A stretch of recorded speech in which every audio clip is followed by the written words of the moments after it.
Turn 1 Grain Knights. All the Paladins are deciding to jump out of the Storm Ravens.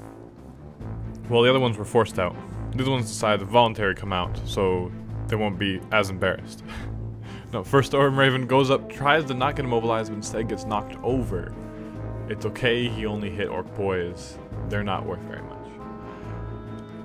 So the Paladins move up, they are angry at those Storm boys, they want to kill them.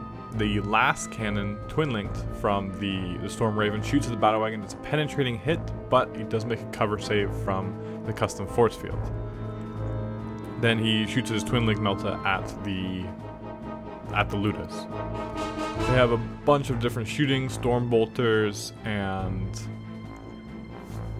other guns, the Psy cannons, and they actually only managed to take out one Storm boy, so not too good for the shooting thus far. And continuing on, the Librarian then uses his psychic power, his flame psychic power. So he passes, fine, shoots, and kills a good 4 or 5 boys. I take him off the back this time because there's no way they're gonna shoot enough to kill all the boys, and I want as much as in combat as possible. And then the Dread Knight does something fun.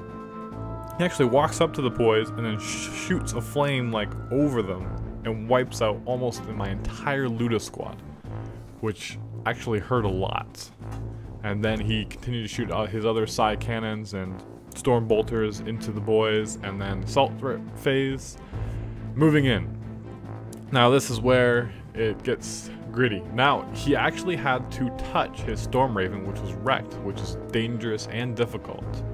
And so he has to roll difficult terrain for each of his guys, and he is failing. He needs to roll a 1, which you need to, that's basically what you need to roll for them to die anyways, so nothing different there.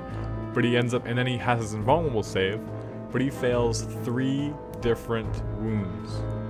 And so that's, the Terminators, Paladins especially, are hard enough to get wounds because they have a 2+ save and a 4+ feel no pain, which you're about to see. And they're extremely hard to wound, and so a bit of luck there for the Orcs.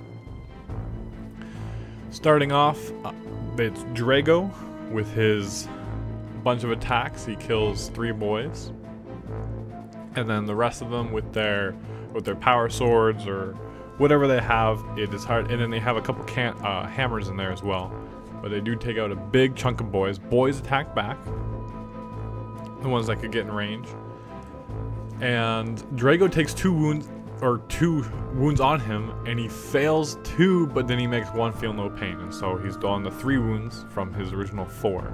And then going through the rest of them, wound allocation shenanigans. He just needs to roll a 1 for them to die. There's a 1, there's a chance, but they also have feel no pain, and he makes it. And so I think that was it. There's only 1, and then his hammers attack back, and at the same time as my power claw. And so he kills another 4 boys. Eventually, oh no, they fell down. They fly non-vertical. They fly vertical up and down. That's all they do. So they just went to the floor. But I attack with my power claw. He has a 2+ invuln on his warding staff, and he rolled a 1, and so that instant killed his 1 paladin. So again, a bit more luck, but even after boss pull, the boys are falling back. Luckily, they can't be overrun, but unluckily, they're well below half, and so they won't be doing much for the rest of this game, because I'm pretty sure they're going to get stuck in combat. And they consolidate 5 inches. Next combat, we'll see if the boys can have as much luck, because I need as much wounds as I can on those paladins, because I do have a bunch more boys, but not that many more boys. Starting off, he casts Might of the Titan, or Hammerhand, I'm not sure. I think casts Might of the Titan with his Librarian and his Apothecary in the group, so that's +2 strength. So now he wounds on 2s. And so he, as you can see, starts mangling boys, but not that many boys at the end of the day. Other than that, he does still have his hammers. So I do a bunch of wounds, and now, again, wound allocation, going through each one. There's 1 to 2 wounds on each.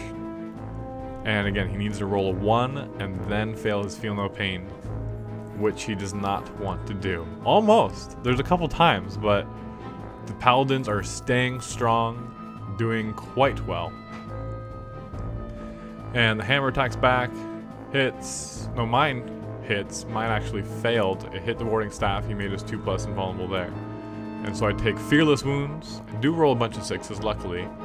But I still lose a big chunk of my boys. And 30 boys is whittled down to 5 in no time. And the Ludas, we forgot, but they make their leadership.